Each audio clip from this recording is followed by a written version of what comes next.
Na semana passada, né, a Jéssica encerrou o livro de Gálatas, foi uma bênção estudar Gálatas juntos, e agora nós vamos abrir o livro de Efésios, tá? Então, literalmente virando a página da sua Bíblia, o próximo livro já é Efésios, e hoje nós vamos falar sobre Efésios 1, só o capítulo 1, que na verdade, obrigado, Dani. O livro de Efésios 1 é basicamente uma introdução ao livro, né? Aparentemente ele não escolhe abordar um tema específico, um ensino muito específico, mas é uma carta um pouco mais geral, né, um capítulo um pouquinho mais geral. Para introduzir a Efésios, né, vamos apresentar então a carta dos Efésios, qual é o contexto dos Efésios, principalmente porque isso vai ter a ver aí com o capítulo 1. A cidade de Éfeso era uma das cidades mais importantes da região da Ásia Menor. Então nós temos ali a região de Israel, né, ao norte fazendo a ponte entre a região do Oriente Médio e a Europa. Nós temos uma porção da Ásia chamada de Ásia Menor, que atualmente é a Turquia, que é uma região extremamente estratégica, geograficamente falando, justamente por fazer essa ponte, né, entre o Oriente Médio e todo o restante da Ásia e a Europa, onde ficava Roma.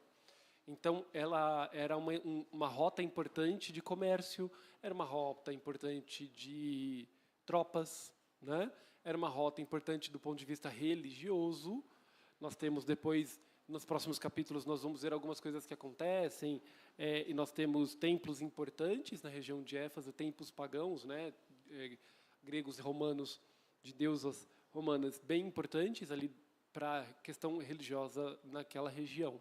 Então, uma área importante, além de ficar bem próximo ao mar Mediterrâneo então tinha também um porto importante. Então, a cidade ela tinha uma localização estrategicamente geográfica muito, muito, muito importante, sendo considerada uma das principais cidades romanas, talvez a segunda mais importante depois de Roma.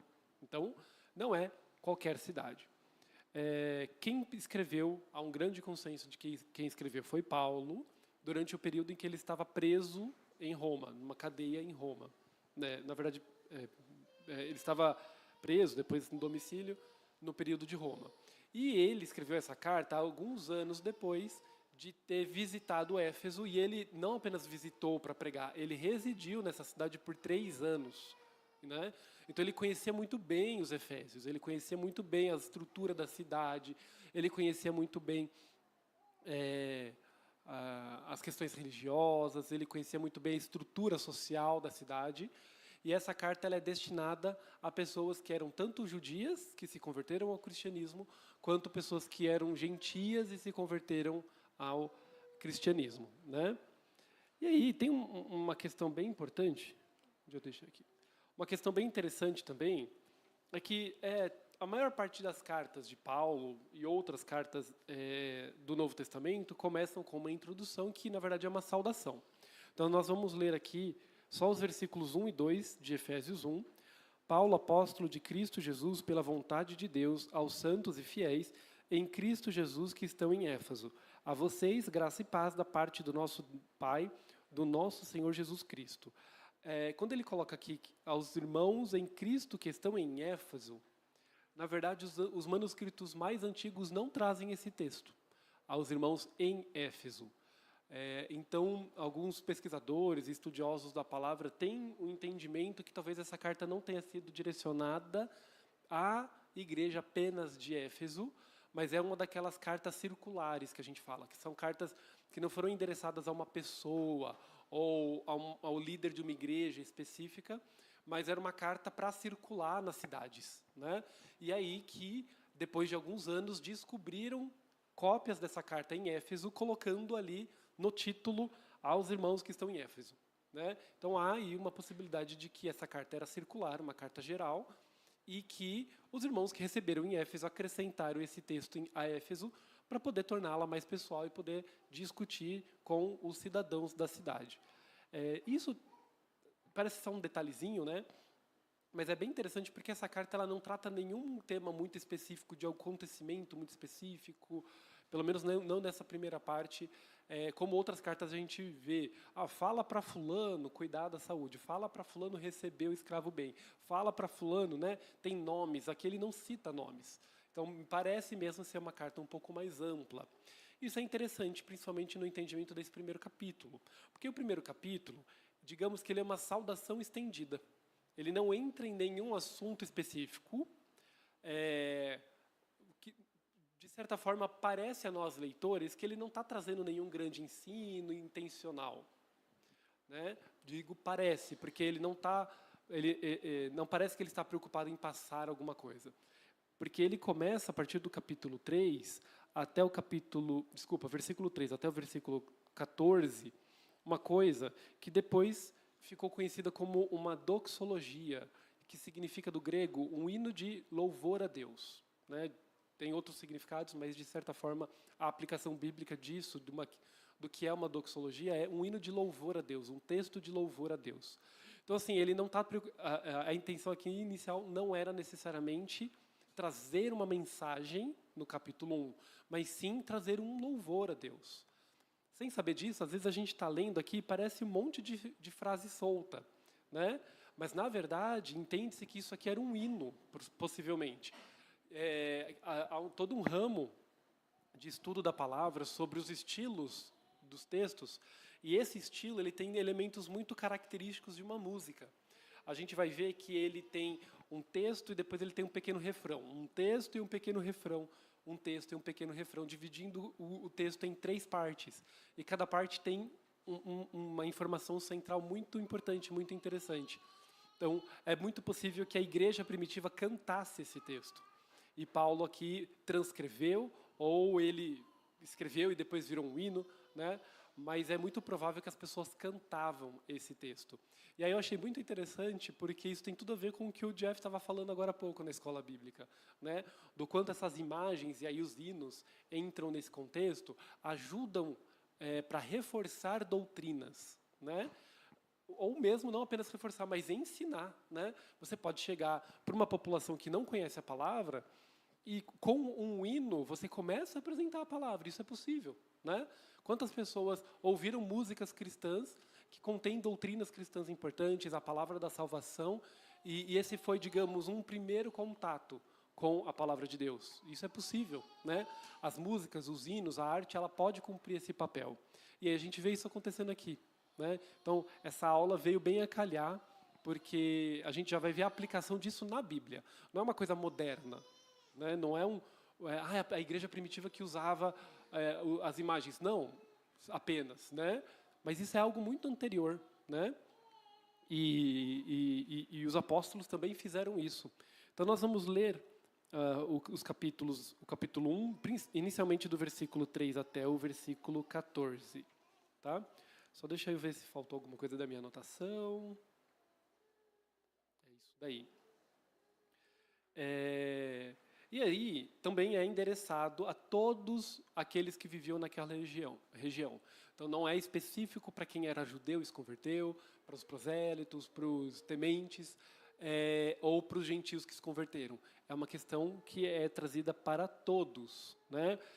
E judeus e gentios, aqueles mais neófitos, aqueles que tinham acabado de conhecer a palavra, e também para aqueles mais experientes. Então, é uma carta geral, uma carta para todas as pessoas. Todo mundo consegue aprender e ser abençoado por esta carta aqui também, né? Então, esse trecho aí, como eu disse, é conhecido como uma doxologia, um texto de expressão de louvor e glorificação a Deus, um hino cristão, provavelmente. E é interessante pensar que esse louvor ele não é um louvor qualquer. Desde muito cedo, os cristãos utilizaram esse louvor para reforçar ou até mesmo para estudar uma das doutrinas que hoje nós entendemos que é uma doutrina bastante central, né? O Jeff apresentou algumas das principais doutrinas cristãs na escola bíblica da semana passada, e uma delas, que é a doutrina da Santíssima Trindade, é uma doutrina que tem uma certa base nesse texto aqui. Como o Jeff explicou, e nós vamos abordar essa doutrina um pouco mais aprofundado em alguma aula nas próximas semanas, mas a doutrina da Santíssima Trindade, ela não é uma doutrina que veio pronta da palavra. Digamos, não tem nenhum texto que diz, porque Deus é um só, mas são 3 pessoas, o Deus Pai, o Deus Filho e o Espírito Santo. Não tem nenhum texto bíblico com essa expressão, dizendo a doutrina claramente. É uma doutrina que foi criada, que foi entendida, na verdade, para corrigir distorções do que as pessoas diziam acerca da palavra. As pessoas diziam que Jesus Cristo não é Deus. Opa, vamos ver. Aí tem textos mostrando que Jesus é Deus. Ah, não, o Espírito Santo é apenas um espírito, um vento. Não. Tem textos que mostram que o Espírito Santo é a essência de Deus, tem na sua essência Deus. Ele é Deus também.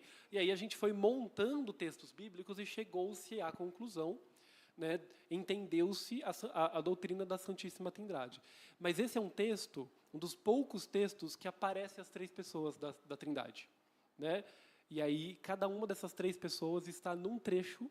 Então a gente vai dividir esse hino em três partes, e cada parte apresenta um dos membros da Santíssima Trindade e fecha com o refrão.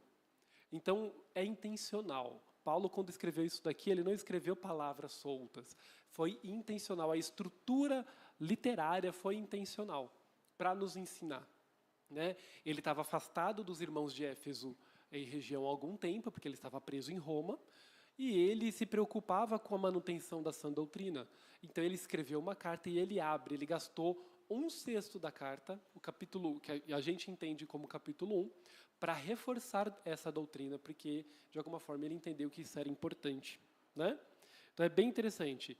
Ele vai trazer as três pessoas da Santíssima Trindade, e ele vai iniciar uma série de frases e verdades espirituais com um texto inicial, que é: bendito seja o Deus e Pai do nosso Senhor Jesus Cristo. Por isso que a gente entende isso aqui como um texto de louvor a Deus, porque ele inicia dizendo: bendito seja o Deus. Então ele está iniciando o texto glorificando a Deus, né? E aí todos os textos que se vêm a seguir são os motivos pelos quais nós devemos dar glória ao nosso Deus, declará-lo bendito. Então, bendito é Deus por causa disso, bendito é Deus por causa daquilo, todos os textos que vêm a seguir, né? Entende-se que ele é um hino trinitário porque aborda tanto Deus Pai como Jesus Cristo quanto o Espírito Santo, colocando o Pai como fonte da bênção, Jesus Cristo como mediador da bênção e o Espírito Santo como consumador das bênçãos. Uma outra forma de ver também é as bênçãos do Pai se relacionando com o passado, as bênçãos do Filho se relacionando com o presente e as bênçãos do Espírito se relacionando com o futuro dessas bênçãos nas nossas vidas, né? Vamos ler aqui, então, a partir do versículo 4, para a gente entender essa divisão. Vamos ler primeiro do 4 ao 6, depois a gente volta para discutir um pouquinho. Vamos ler o 3 também, né? Porque o 3 a gente o introdutório eu só citei, mas não lemos. Então, bendito seja o Deus e Pai do nosso Senhor Jesus Cristo, que nos abençoou com todas as bênçãos espirituais nas regiões celestiais em Cristo. Então, ele está bendizendo a Deus porque ele nos abençoou.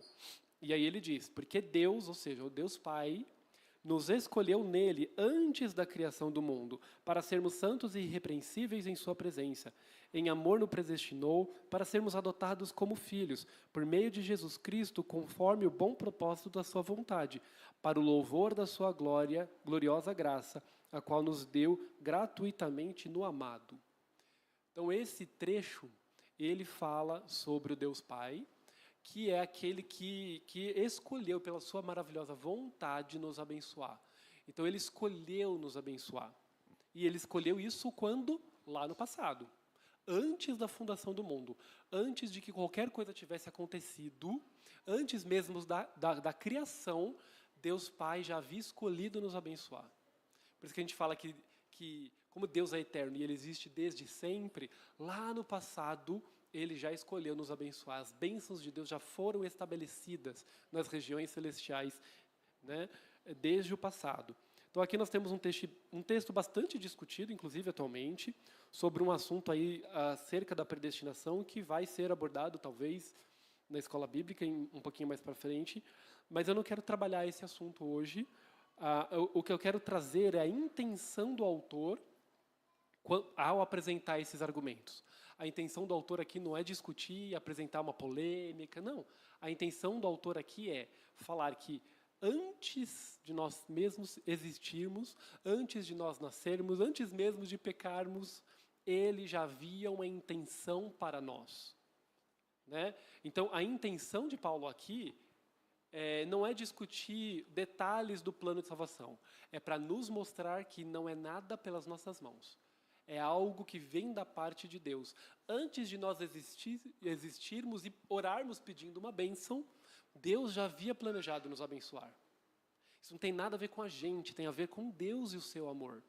E por isso nós devemos louvá-lo, por isso nós devemos adorá-lo.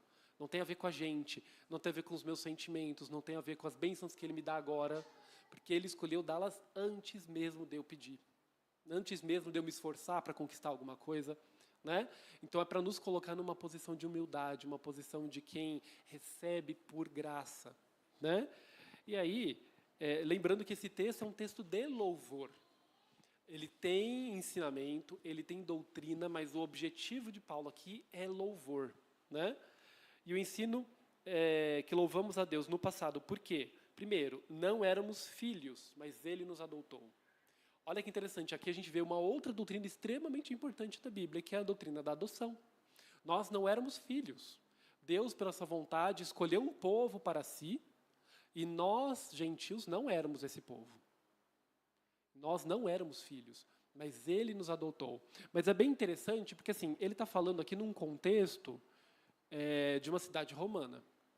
E aí, eu preciso trazer um elemento da sociedade romana que é bem interessante. Porque a gente fala assim, porque nós somos adotados, porque nós somos, digamos, não éramos filhos biológicos de Deus, né? E nós fomos adotados, enxertados, né? Nós somos tornados parte da família de Deus. Mas num contexto romano, não sei se vocês sabiam, mas até mesmo um filho biológico precisava ser adotado legalmente, né? Mesmo um filho biológico, no momento em que aquela criança nascia, essa criança era colocada no chão e o pai precisava adotá-la pegando essa criança. E aí ele ia passar o nome para a criança, essa criança ia ser filha dele, ia ser herdeiro legítimo dele, né? Mas se ele não quisesse, tem muitos filhos, ou esse filho não é filho da minha esposa favorita, algum motivo assim, ele não adotava essa criança e essa criança ela era jogada fora. Ela tinha alguns locais nas cidades onde as crianças eram depositadas e qualquer pessoa que passasse ali podia pegar essa criança para recebê-la como sua escrava, como sua serva, e se ninguém fizesse isso, a criança ficava ali e morria. Né? Ou seja, mesmo num contexto de pai biológico, uma criança precisa ser adotada. Né? Mesmo hoje, do ponto de vista mais filosófico, né, vamos concordar que existem muitos pais biológicos que não adotam seus filhos. Espiritualmente, emocionalmente, não se sentem responsáveis por eles, não é? Tem muitas mulheres que são mães solteiras, ou mesmo casadas com o marido em casa, mas o pai não faz nada. Ele não se responsabiliza pela criação e manutenção dessa criança adequadamente. No seu coração, ele não adotou essa criança. O filho pode ser biológico, é sangue do sangue dele. Mas se emocionalmente ele não o adotar, essa criança vai passar uma vida inteira sem um pai, sem saber o que é pai. Então Deus, Ele adota os seus filhos. Nós, que éramos gentios, não éramos da família de Deus, fomos tornados família de Deus. Mas mesmo o seu povo, mesmo os judeus, são adotados por Deus emocionalmente. Deus se vincula a eles. Deus escolhe ser pai. E se responsabiliza pela manutenção do seu povo, pela evolução e pelas bênçãos do seu povo. Então, só aqui já é uma pregação. Só esse termo, né? Ele nos adotou, irmãos. Nós somos feitos filhos de Deus. Aleluia. E aí ele diz que também essa era a sua vontade, demonstrando que não é mérito nosso. Né? Nós lemos lá que foi pela vontade de Deus antes da criação do mundo. Então, as bênçãos partem de Deus e é pela vontade de Deus e não pelo nosso mérito.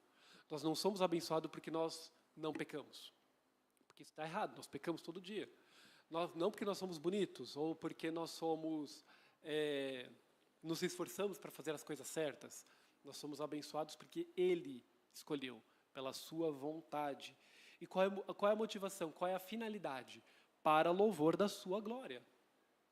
Então nós não somos abençoados apenas para sermos felizes. Nós não somos abençoados apenas para abençoarmos pessoas. Olha que bonito, altruísta. Nós somos abençoados para louvor da sua glória. para que o seu nome seja exaltado. Porque se você trabalha, você se esforça bastante, Deus te abençoa, de quem é esse louvor? É de Deus, é claro, mas você pode muito bem entender que o louvor é seu. Porque foi você que trabalhou, foi você que se esforçou. Mas quando a gente não merece nada, quando a gente não se esforça, muitas vezes, e Deus ainda assim, pela sua maravilhosa graça e misericórdia, nos abençoa, isso é única e exclusivamente para a sua glória. Não é merecimento, não é para nossa honra e nossa glória. Para sermos santos e sem culpa. Então nós não somos salvos e abençoados para vivermos como estamos. Mas nós precisamos, a partir desse reconhecimento da sua graça, vivermos em santidade e sem culpa, sem mácula, sem pecado. Foi por graça e foi por amor. Então, Deus nos abençoou e a gente, nesse texto, tem esses 6 elementos. Não éramos filhos e nos adotou. Estou dizendo isso, gente, porque isso aqui é um louvor. Então, quando você vai escolher um momento do seu dia para louvar a Deus, esse é um bom texto para você poder se inspirar. Por que eu estou louvando a Deus? Ah, porque eu gosto dessa música? Isso não é motivo para louvar a Deus. Você pode até escolher uma música que você goste, do ponto de vista musical. Mas os seus motivos para louvar a Deus. Às vezes a gente fica tão triste, a gente fica com dificuldade de enxergar essas coisas, né? Por que eu estou louvando a Deus? Por que eu estou cantando aqui em casa? Por que eu vou fazer isso? Eu não estou sentindo de louvar a Deus. Eu não estou no meu coração cheio de gratidão para louvar a Deus, então eu vou ficar quieto. Então, abre lá em Efésios, eu preciso louvar a Deus, mas eu não quero, eu não estou com vontade. Meu coração não está na pegada de louvar a Deus agora. Você vai lá em Éfeso, abre, e só nesses 3 capítulos você viu 6 motivos para louvar a Deus. Né? E essa é a intenção do texto. Né? Essas verdades devem trazer na nossa vida um outro significado e propósito. Aqui a citação, já falei isso aqui. Vamos continuar no versículo 7 a 12. Vamos ler primeiro e depois a gente volta para conversar. Nele, então, como que ele terminou a parte anterior? Ele terminou para louvor da sua gloriosa graça. Esse é o refrão, repara. Marca que ele finalizou. Porque Deus nos abençoou para louvor da sua graça. No qual nos deu gratuitamente no amado. E aí ele apresenta o amado, que é Jesus Cristo. E aí ele continua. É em Jesus Cristo, é no amado. Nele temos a redenção, por meio do seu sangue, o perdão dos pecados, de acordo com as riquezas da graça de Deus, a qual ele derramou sobre nós com toda a sabedoria e entendimento, e nos revelou o mistério da sua vontade, de acordo com o bom propósito que ele estabeleceu em Cristo. Isto é, fazer convergir em Cristo todas as coisas celestiais ou terrenas, na dispensação da plenitude dos tempos. Nele fomos também escolhidos, tendo sido predestinados conforme o plano daquele que faz todas as coisas segundo o seu propósito da sua vontade, a fim de que nós, os que primeiro esperamos em Cristo, sejamos para louvor da sua glória. Aí ele fecha mais um pedaço, com esse texto novamente, para louvor da sua glória. Aqui ele apresenta Cristo, que nos abençoa no presente. Então, se Deus lá no passado escolheu nos abençoar, é por meio de Cristo no presente que ele faz isso. Então, Cristo é o mediador da bênção de Deus no presente. Deus idealizou e decretou e abençoou lá no passado. E é por meio de Cristo que é mediada a bênção em nossas vidas hoje, no presente. Então, esse trecho é para hoje.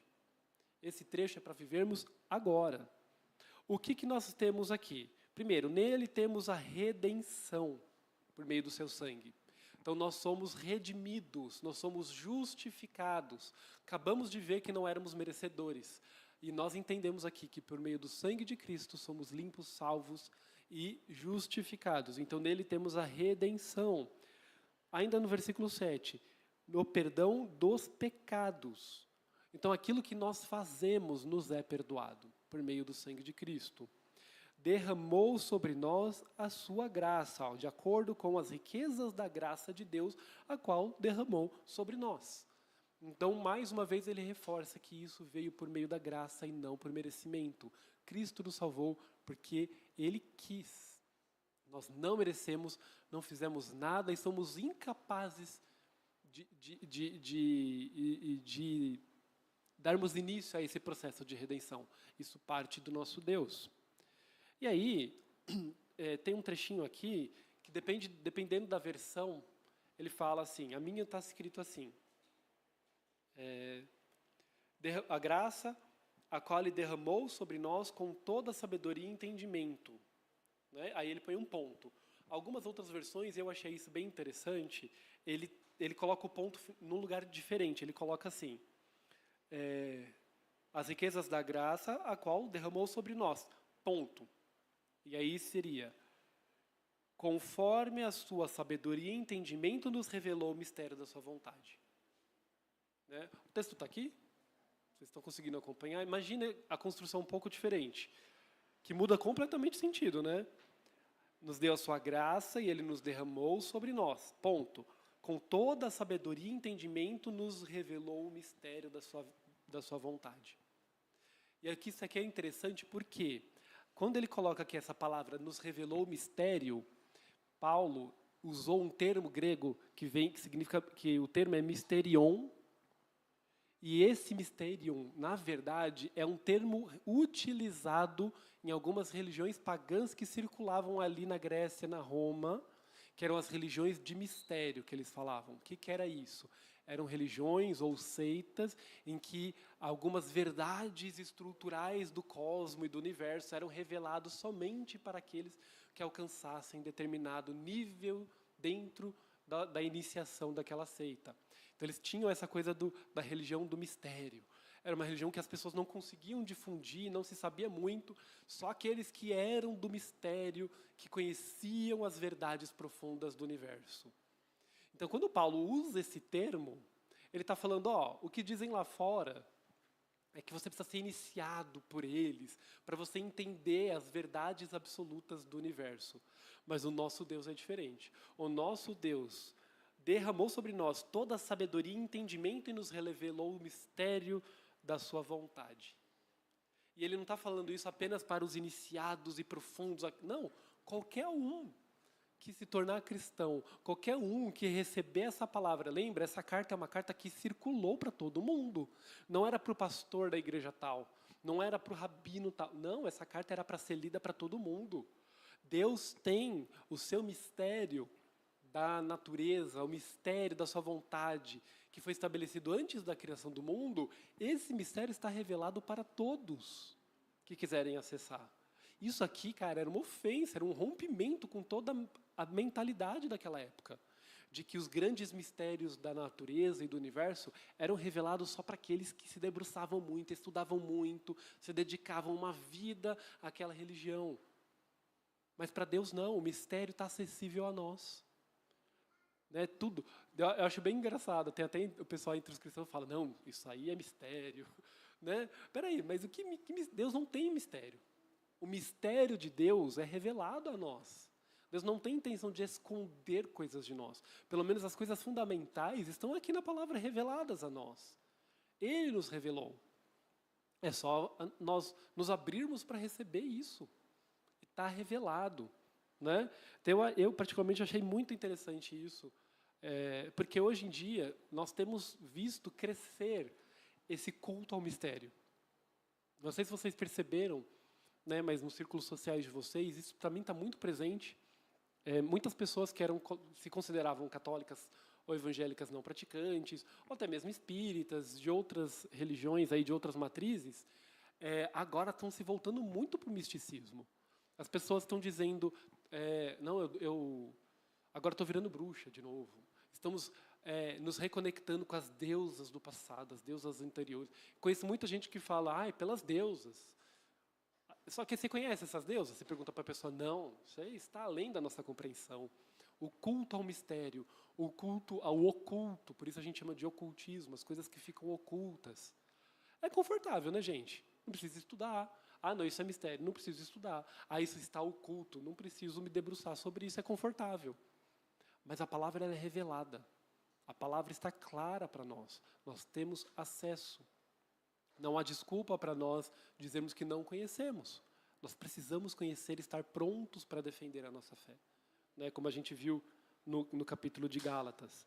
E ele nos derramou toda sabedoria e entendimento. Ele nos derramou isso, Ele nos deu. É mais uma das bênçãos que Ele nos dá.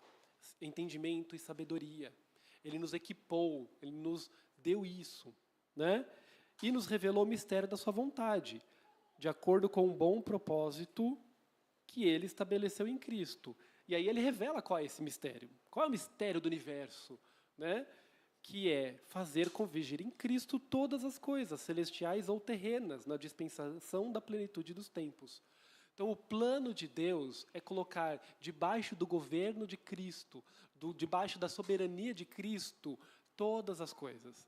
E aí a forma como está escrito, gente, a forma como ele coloca aqui, todas as coisas celestiais ou terrenas, mostra que Cristo é o Deus do celestial e Deus da terra.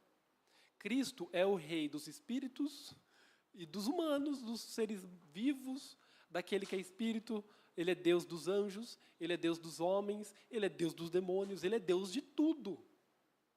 E qual é o objetivo de Deus? Fazer convergir em Cristo, reconciliar em Cristo todas as coisas. Reconciliar em Cristo o material com o imaterial. Reconciliar em Cristo aquilo que nós temos por humano com aquilo que nós temos por espiritual. Em Cristo essas coisas são universais, essas coisas são unificadas, né? Em Cristo não há judeu nem gentil, em Cristo não há mulher nem homem, em Cristo não há terreno e espiritual, em Cristo tudo é unificado e Ele é Deus de tudo, Ele é rei sobre todas as coisas e soberano. Amém? Esse é o propósito, convergir em Cristo todas as coisas, e nos foi revelado. E para finalização aqui, e nos tornou herdeiros, efetivando a adoção do Pai, reafirmando que este era o plano. Ele termina isso aqui no finalzinho, né? Já no 12.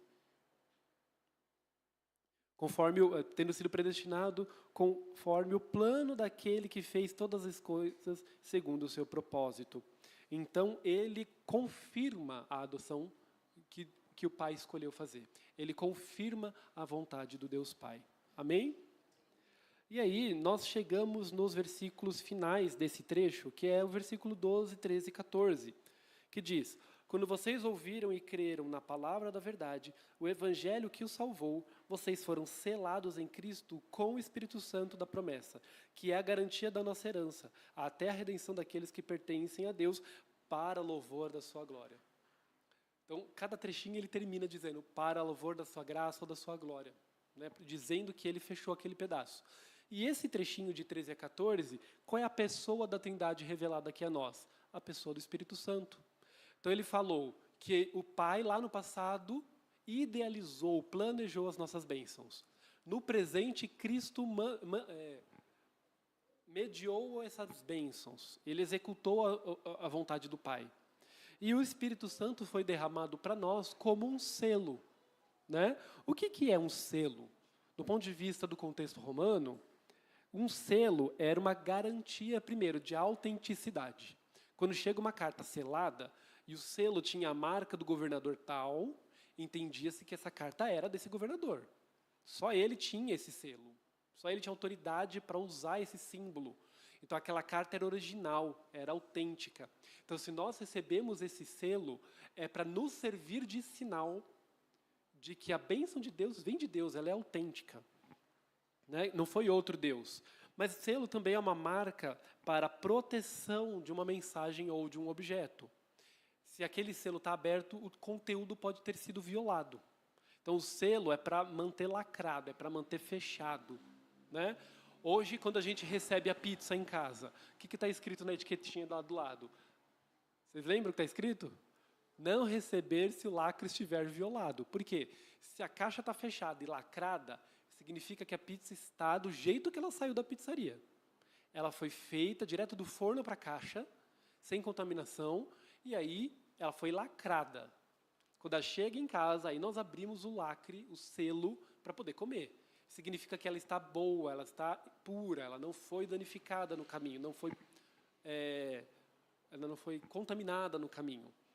O selo do Espírito Santo em nós também nos lembra isso, para que nós não sejamos contaminados. O Espírito Santo em nós é um selo para que a gente se lembre que nós pertencemos a Cristo. Isso versa sobre o futuro, né? Porque a plenitude dos tempos ainda não chegou. A plenitude, a finalização do plano de Deus, né? Ainda estamos vivendo esse plano. Nós veremos Cristo voltando em toda a sua glória e reinando sobre nós de uma vez por todas, né? No grande e terrível dia do Senhor. Até que isso chegue, nós precisamos nos manter selados no Espírito Santo. E é o Espírito que nos convence do pecado e da necessidade de arrependimento. É Ele que ora conosco e por nós com choros, com gemidos inexprimíveis. É Ele que nos revela a palavra, que nos ilumina. É Ele que zela para que o plano de Cristo em nós se concretize. Então nós recebemos o Espírito Santo e estamos selados nele. E recebemos dele todo auxílio para cumprir o bom propósito de Deus, mediado por Cristo, que receberemos mediante o auxílio do Espírito Santo. Então o Espírito fala sobre o futuro, sobre aquilo que, a confirmação da promessa de Deus que receberemos e habitaremos com Cristo na eternidade para sempre. Amém? Olha quanta doutrina tem num texto só. E nós só lemos 14 versículos. Né? Olha o papel da arte, o papel da música, o papel da imagem aqui, do símbolo, que o Jeff falou tanto, na promoção de uma doutrina bíblica saudável. Né? Nós lemos aqui, só quando a gente falou de Deus, eram 6 motivos de louvor, que eu listei. Talvez você leia e nas entrelinhas você sinta mais alguma bênção ali. Né? Talvez Deus te ilumine e te mostre mais alguma coisa ali, que eu não vi agora. Quando a gente lê o trecho de Deus, de Jesus Cristo, tem mais 1, 2, 3, 4, 5, 6. Eu listei mais 6 motivos de gratidão. E pelo Espírito Santo, eu listei mais 2. Então, se você estiver desanimado, leia esse texto. Tem 14 não, que começa no 4. Né? Em 10 versículos, eu listei 14 bênçãos para você agradecer. Está desanimado? Abra a Bíblia. Lembra do que Deus fez por você. Semana passada ou retrasada, eu até dei aula sobre o Pai Nosso com as crianças, né? E aí a gente dividiu o Pai Nosso em 5 partes para eles exercitarem. E a primeira parte é o louvor a Deus, reconhecimento de que Ele é santo. Pai Nosso que estás no céu, santo é o teu nome. Olha Paulo exercitando o que Cristo ensinou no Pai Nosso. Primeiro você começa a oração louvando, reconhecendo quem Deus é, o que Deus fez, porque Ele é digno da tua glória. Né?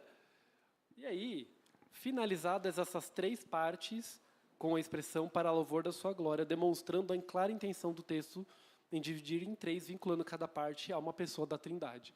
Então, a doutrina da Trindade não é descrita assim, num único texto. Mas acabamos de ler um texto que apresenta as 3 pessoas da Trindade, trabalhando em sincronia para nos abençoar. Então aqui nós vemos sim doutrina da palavra de Deus. Amém? E aí ele finaliza esse trecho e a nossa Bíblia, e é engraçado que no manuscrito original, tudo isso que a gente leu até agora era um único parágrafo, mostrando que era uma ideia só. E agora, os versículos do 15 até o 23, que são os últimos versículos do capítulo 1, é um grande novo parágrafo, um parágrafo só. Por isso que a gente faz essa divisão na Bíblia, tem até os titulozinhos. E esse parágrafo agora é a oração propriamente dita. Né? Aí ele vai orar agradecendo também a Deus pelos irmãos. E eu quero orar agora com vocês.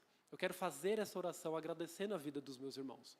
Eu vou ler esse texto, mas entendam como uma oração de gratidão a vocês e uma oração para abençoar vocês em nome do nosso Senhor Jesus Cristo.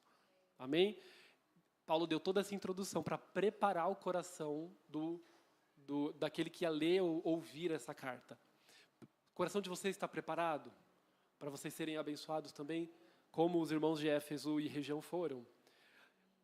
Por causa disso tudo, no versículo 15 ele diz: por esta razão, desde que ouvi falar da fé de vocês, que vocês têm no Senhor Jesus Cristo, e do amor que demonstraram para todos os santos, não deixo de dar graças por vocês, mencionando-os nas minhas orações. Eu peço que Deus, o nosso Senhor e glorioso Pai, lhes dê o espírito de sabedoria, o espírito de revelação, do pleno conhecimento dele. Eu oro também para que os olhos dos corações de vocês sejam iluminados, a fim de que vocês conheçam a esperança para a qual ele os chamou, as riquezas da gloriosa herança que dele nos santos, e a incomparável grandeza do seu poder para conosco, os que cremos, conforme a atuação da sua poderosa força. Esse poder ele exerceu em Cristo, ressuscitando-o dos mortos e fazendo-o assentar à sua direita nas regiões celestiais, muito acima de todo governo e autoridade, poder e domínio, e de todo nome que se possa mencionar. Não apenas nessa era, mas também na que há de vir.